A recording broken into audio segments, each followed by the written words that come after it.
Bonjour à toutes et à tous et bienvenue à ceux et celles d'entre vous qui nous rejoindraient à présent. Nous allons suivre en direct depuis la basilique Saint-Pierre au Vatican la célébration eucharistique présidée par le pape François en cette fête de l'exaltation de la Sainte Croix. Une messe au cours de laquelle le Saint-Père va célébrer le mariage de 20 couples que vous voyez s'avancer dans la basilique. 20 couples originaires du diocèse de Rome, un événement inédit qui a lieu notamment à 3 semaines du début du synode des évêques sur les défis de la pastorale familiale. Et hormis le nombre conséquent de futurs époux, le déroulement de la cérémonie est celui d'un mariage habituel puisque, vous le voyez sur ces images, les hommes sont accompagnés jusqu'à l'autel par leur mère et puis les femmes, bien sûr, arrivent au bras de leur père. Et à la fin de la messe, sachez que les jeunes mariés seront conviés dans les jardins du Vatican pour la traditionnelle séance photographique.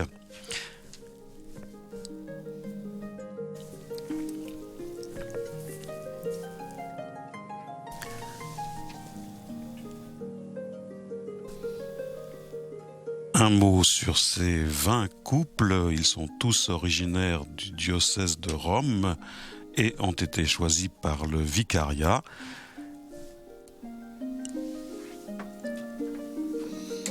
Ils vont donc échanger leur consentement devant le souverain pontife.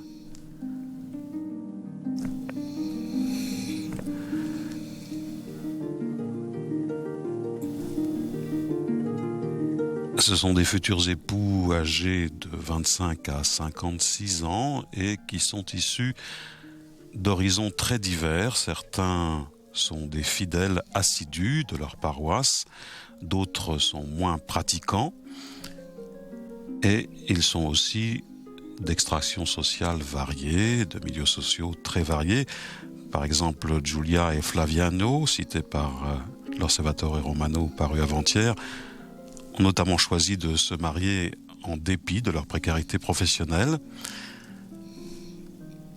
Diversité donc, certains couples vivent déjà en concubinage, d'autres sont même accompagnés de leurs enfants pour ce mariage.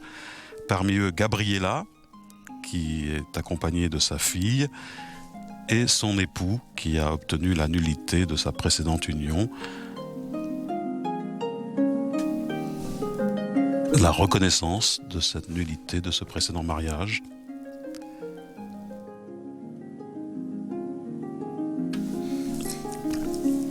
Et je vous le disais, nous sommes à 3 semaines de ce synode des évêques sur la famille. C'est pourquoi ce choix de différents couples au parcours atypique est particulièrement symbolique.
Et sachez que même si le pape François n'est pas le premier pontife à présider des mariages, l'événement demeure particulièrement rare. La dernière célébration publique de ce rite remonte à octobre 2000 sous le pontificat du pape Jean-Paul II à l'occasion du jubilé de la famille. Et le pape polonais avait également célébré plusieurs mariages en public à l'occasion de la toute première rencontre mondiale des familles organisée au Vatican C'était en octobre 1994.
Vous savez combien le Saint-Père, le pape François, attache d'importance à sa mission de pasteur comme évêque de Rome depuis son accession au trône de Pierre. Et comme tout évêque, qui administre les sacrements aux fidèles de son diocèse, le Saint-Père a déjà naturellement baptisé, fait faire leur première communion à plusieurs enfants. Il a également administré le sacrement de confirmation, et puis confessé plusieurs fidèles et présidé des ordinations sacerdotales. Aujourd'hui, c'est donc le sacrement du mariage, selon son désir. Et voilà qu'il manifeste une fois de plus également une attention particulière à la famille.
Là, vous le voyez sur ces images, les futurs époux sont donc installés en face de l'autel, disposés en demi-cercle, avec derrière eux les parents et 4 témoins.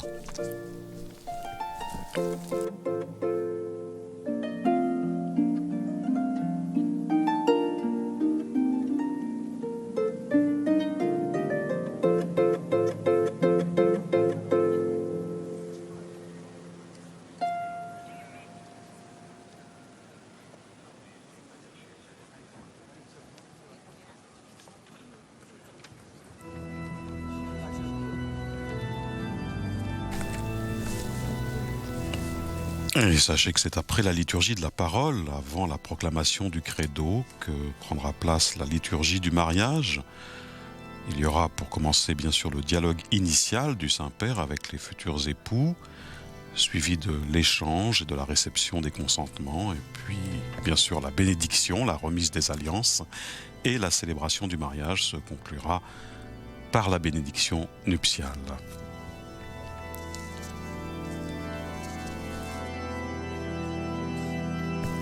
À noter cependant que les lectures de cette célébration seront celles de la fête du jour, celle de la Croix glorieuse.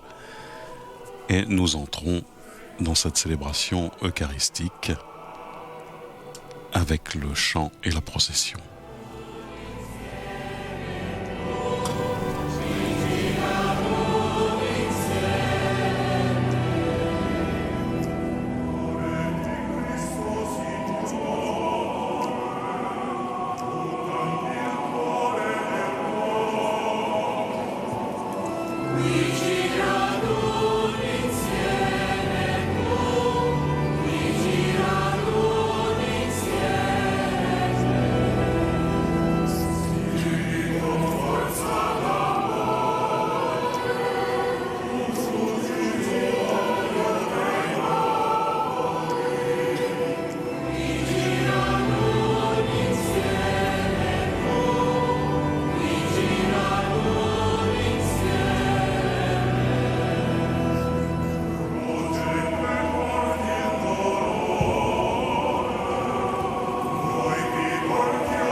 Ce chant de procession,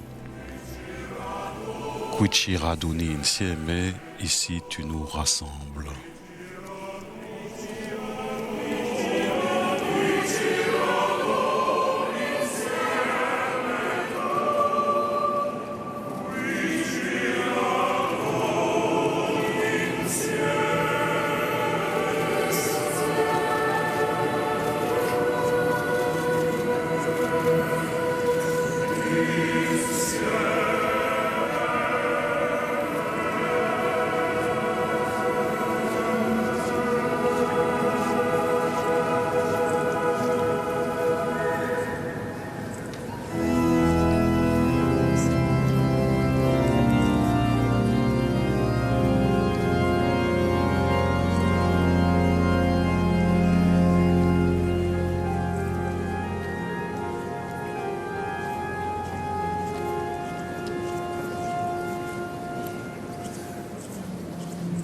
Maintenant, l'antienne d'entrer dans cette célébration, aucune autre gloire sinon la croix de Jésus-Christ.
nome del Padre, del Figlio e dello Spirito Santo.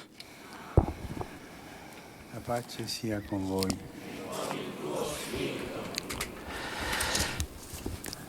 Carissimi Très sposi, chers époux, la Chiesa l'Église participe à votre joie et avec vos proches, l'Église vous accueille avec grande affection le jour où, devant Dieu notre Père, vous décidez de réaliser la communion de toute votre vie.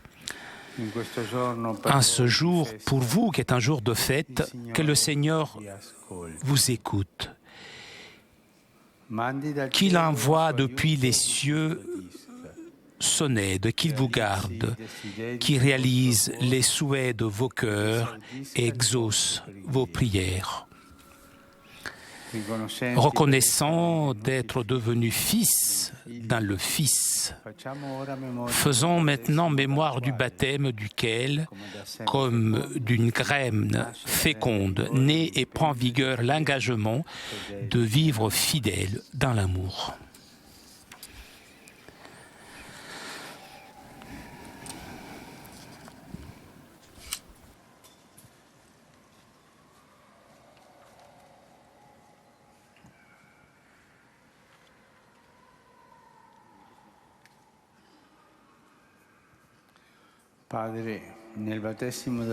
Père, dans le baptême de ton Fils Jésus au fleuve Jourdain, tu as révélé au monde l'amour sponsal de ton peuple.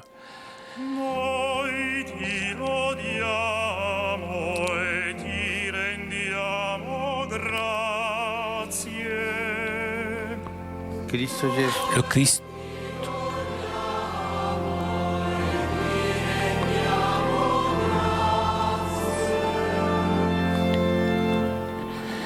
Christ Jésus, de tes côtés ouvertes sous la croix, tu as généré l'Église, ton épouse bien-aimée.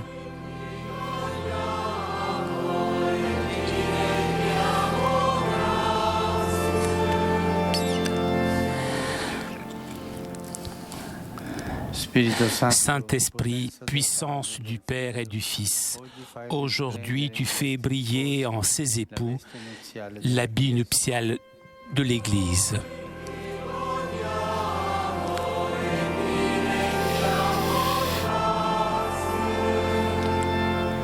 Dieu Tout-Puissant, origine et source de la vie, toi qui nous as régénérés dans l'eau avec la puissance de ton esprit, ravive à nous tous la grâce du baptême et accorde à ses époux un cœur libre et une foi ardente, afin que, purifiés à l'intérieur, accueillent le don du mariage, nouveau chemin de leur sanctification.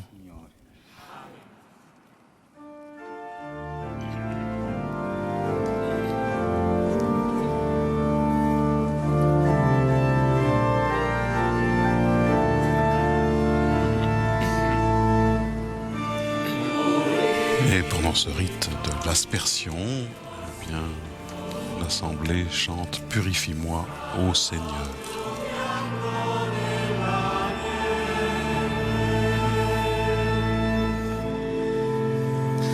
Pietà di me, o Dio, nel tuo amore, nella tua grande misericordia cancella la mia iniquità. Lavami tutto dalla mia colpa, dal mio peccato rendimi puro.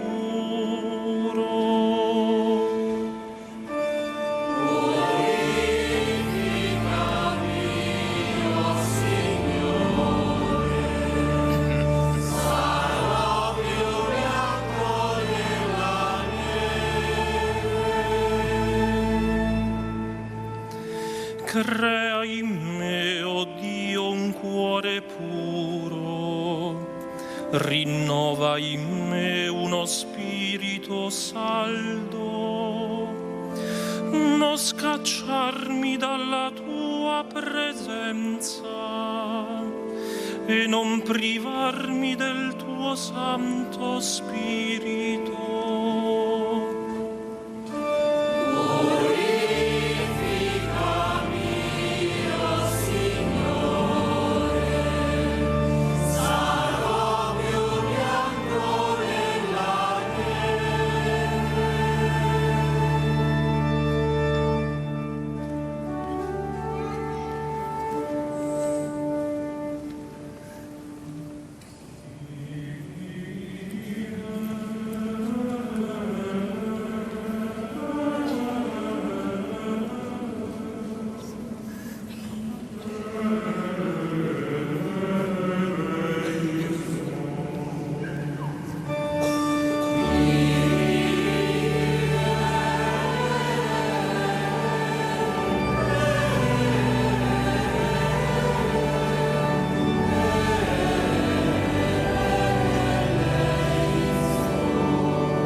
Preghiamo.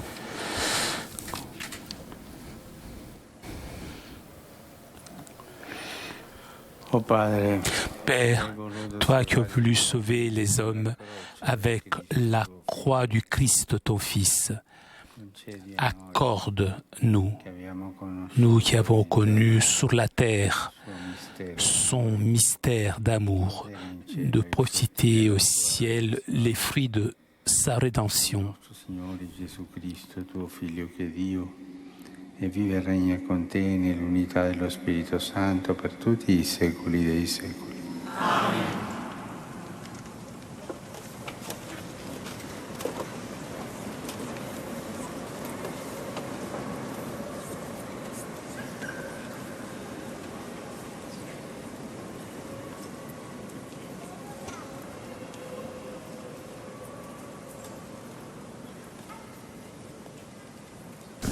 Et nous entrons dans la liturgie de la parole avec, pour commencer, un passage du livre des Nombres au chapitre 21. Dal libro dei Numeri. In quei giorni il popolo non sopportò. Au cours de sa marche à travers le désert, le peuple d'Israël, à bout de courage, récrimina contre Dieu et contre Moïse. Pourquoi nous avoir fait monter d'Égypte? Était-ce pour nous faire mourir dans le désert où il n'y a ni pain ni eau? Nous sommes dégoûtés de cette nourriture misérable. Alors le Seigneur envoya contre le peuple des serpents à la morsure brûlante, et beaucoup en moururent dans le peuple d'Israël. Le peuple vint vers Moïse et lui dit: Nous avons péché en récriminant contre le Seigneur et contre toi. Intercède auprès du Seigneur pour qu'il éloigne de nous les serpents. Moïse intercéda pour le peuple, et le Seigneur dit à Moïse: Fais-toi un serpent et dresse-le au sommet d'un mât. Tous ceux qui auront été mordus, qu'ils le regardent, et ils vivront. Moïse fit un serpent de bronze et le dressa au sommet d'un mât. Quand un homme était mordu par un serpent et qu'il regardait vers le serpent de bronze, il conservait la vie. Parola di Dio.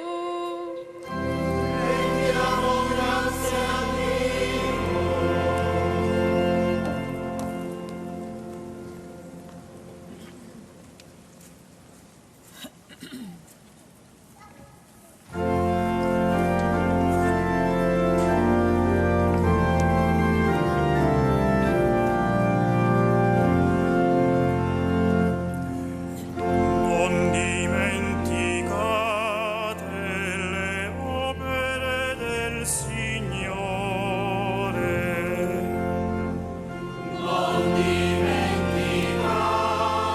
Nous répondons avec le psaume 77. Nous avons entendu et nous savons ce que nos pères nous ont raconté, et nous redirons à l'âge qui vient les titres de gloire du Seigneur. Porgi l'orecchio alle parole della mia bocca. Aprirò la mia bocca con una parabola. Rievocherò gli enigmi dei tempi antichi.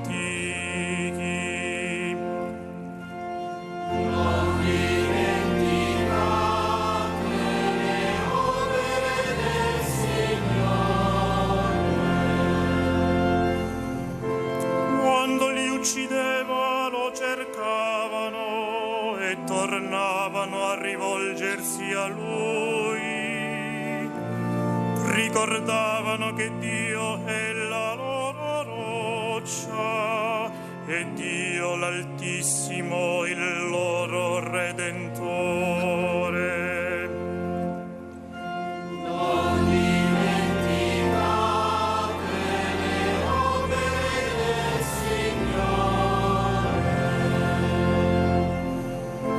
Lo lusingavano con la loro bocca, ma gli mentivano con la lingua. Il loro cuore non era costante verso di lui e non erano fedeli alla sua alleanza.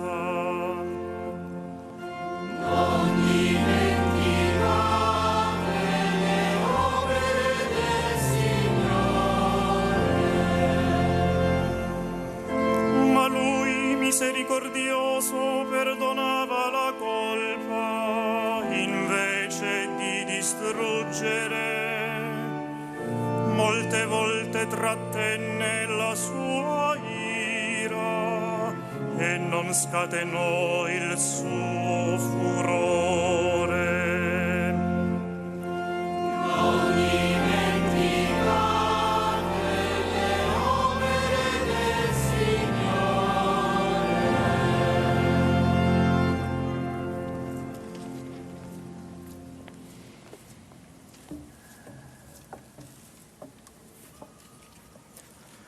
Dalla lettera di San Paolo Apostolo ai De la Filippesi. lettre de Saint Paul apôtre aux Philippiens. Cristo Gesù, Le Christ pur Jésus, essendo nella condizione lui di qui était Dio, dans la condition de non Dieu, ritenne un privilegio n'a pas jugé essere bon come de Dio, revendiquer son droit ma svuotò d'être se traité stesso, à l'égal de Dieu. assumendo una condizione Mais au di servo. contraire, il se dépouilla lui-même en prenant la condition de serviteur. Devenu semblable aux hommes et reconnu comme un homme à son comportement, il s'est abaissé lui-même en devenant obéissant jusqu'à mourir et à mourir sur une croix. C'est pourquoi Dieu l'a élevé au-dessus de tout. Il lui a conféré le nom qui surpasse tous les noms, afin qu'au nom de Jésus, aux cieux, sur terre et dans l'abîme, tout être vivant tombe à genoux et que toute langue proclame Jésus-Christ est le Seigneur pour la gloire de Dieu le Père. Parola di Dio.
L'acclamation de l'Évangile, nous t'adorons, ô Christ, et nous te bénissons, parce que tu as racheté le monde par ta croix.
Il Signore sia con voi.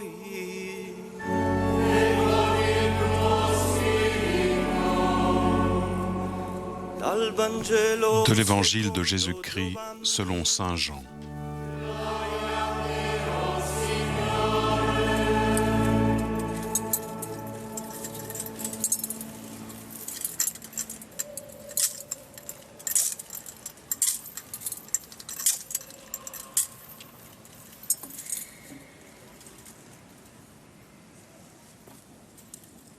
In quel tempo Gesù disse a Nicodemo: En ce temps-là, Jésus disait, « Nul n'est monté au ciel sinon celui qui est descendu du ciel, le Fils de l'homme. »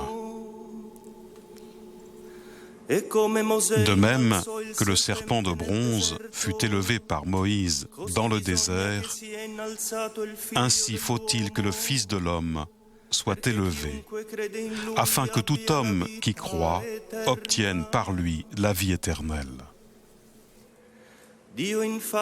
Car Dieu a tant aimé le monde qu'il a donné son Fils unique.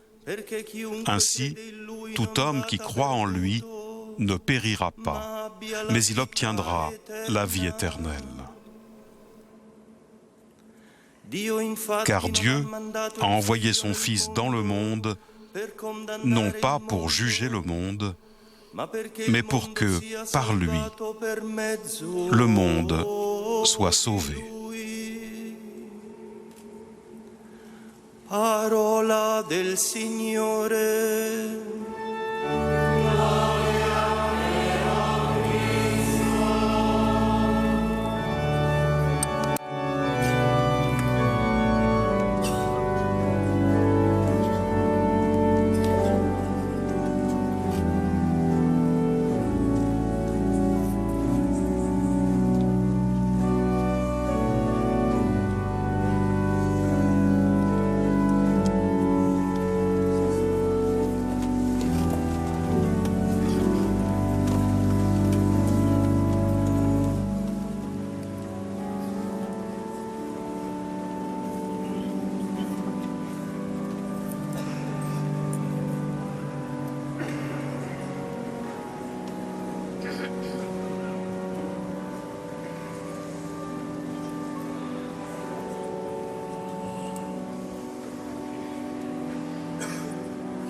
La première lecture nous parle du chemin du peuple dans le désert. Pensons à ces gens en marche, guidés par Moïse. Ils étaient surtout des familles, pères, mères, des enfants, les grands-pères, les grands-parents, des hommes et des femmes de tout âge, beaucoup d'enfants, avec les vieux qui avaient du mal à avancer. Ce peuple fait penser à l'Église en marche dans le désert du monde d'aujourd'hui, fait penser au peuple de Dieu qui est composé en grande partie par des familles. Cela fait penser aux familles, nos familles, en marche sur les routes de la vie dans l'histoire de tous les jours. C'est incroyable la force, l'humanité qu'il y a dans une famille, l'aide réciproque, l'éducation des enfants, les relations qui grandissent avec les enfants qui grandissent, le partage des joies, des difficultés. Les familles sont le premier lieu où nous sommes formés en tant que personnes et en même temps, ce sont les briques pour la construction de la société. Revenons au récit de la Bible. À un moment donné, le peuple avaient du mal à supporter le voyage. Ils sont fatigués. Il n'y a pas d'eau et ils mangent uniquement la manne, une nourriture prodigieuse envoyée de Dieu, mais qu'à ce moment-là de crise semble être insuffisant. Alors, ils se plaignent, ils protestent contre Dieu, contre Moïse. Pourquoi vous nous avez fait partir ? Il y a la tentation de revenir en arrière. d'abandonner le chemin. On peut penser aux couples d'époux qui ne supportent plus le voyage de la vie conjugale, familiale. La marche devient une fatigue intérieure. Ils ont égaré le goût du mariage. Ils ne puisent plus l'eau de la source du sacrement. La vie quotidienne devient pesante et parfois écœurante. En ce moment de désarroi, dit la Bible, arrivent les serpents venimeux qui mordent les gens et beaucoup meurent. Ce fait provoque le repentir du peuple qui demande pardon à Moïse et supplie le Seigneur afin qu'il éloigne les serpents. Et Jésus trouve un remède, un serpent de bronze suspendu à une hampe. Quiconque le regarde sera guéri du venin mortel du serpent. Que signifie ce symbole? Dieu n'élimine pas les serpents, mais il offre un antidote.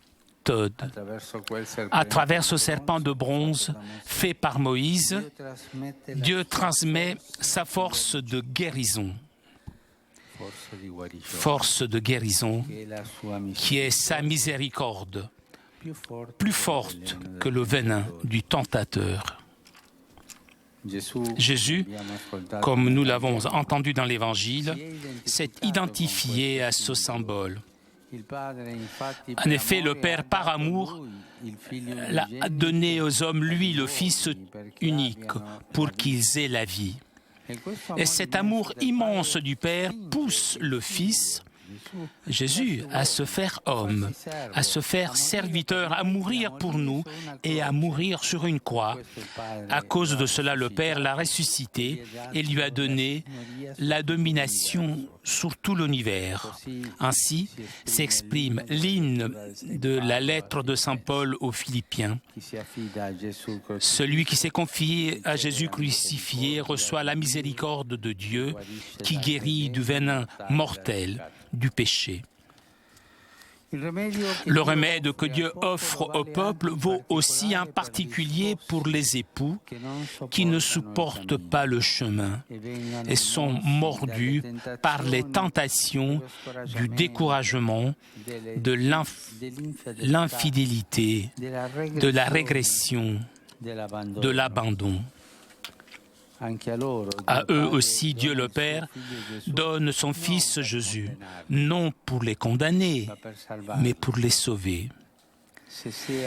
S'ils se confient à lui, il les guérit par l'amour miséricordieux qui surgit de sa croix, par la force d'une grâce qui régénère et remet en chemin sur la route de la vie conjugale et familiale. L'amour de Jésus qui a béni et consacré l'union des époux est en mesure de maintenir leur amour et de le renouveler quand humainement il se perd, se déchire, s'épuise. L'amour du Christ peut rendre aux époux la joie de marcher ensemble. Parce que c'est ça le mariage, le cheminement ensemble d'un homme et d'une femme, dans lequel l'homme a la tâche d'aider son épouse à être davantage femme, et la femme a la tâche d'aider son mari à être davantage homme. Voilà la tâche que vous avez entre vous.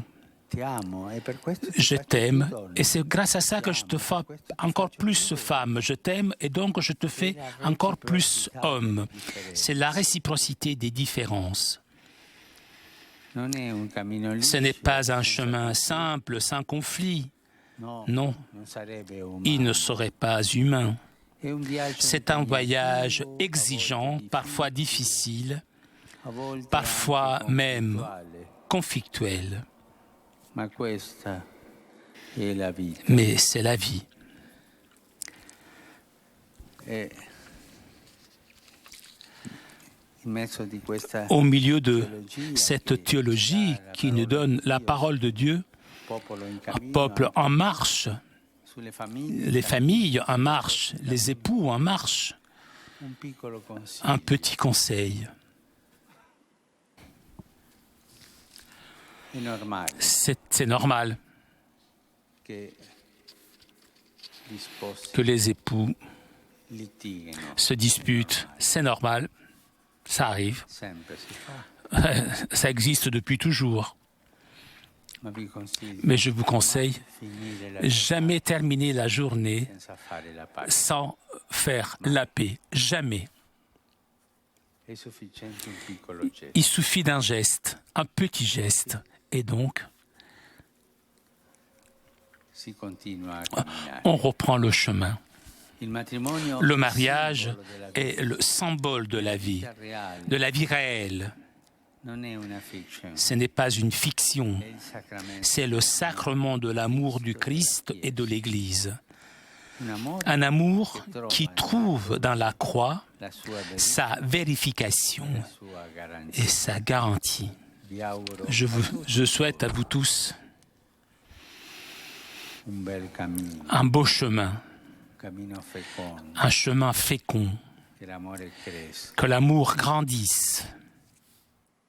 Vi auguro Je vous souhaite du bonheur. ci saranno le croci, Il y aura des croix, il y aura des difficultés, mais le Seigneur sera toujours là andare avanti. pour nous aider à avancer. Que le Seigneur vous bénisse.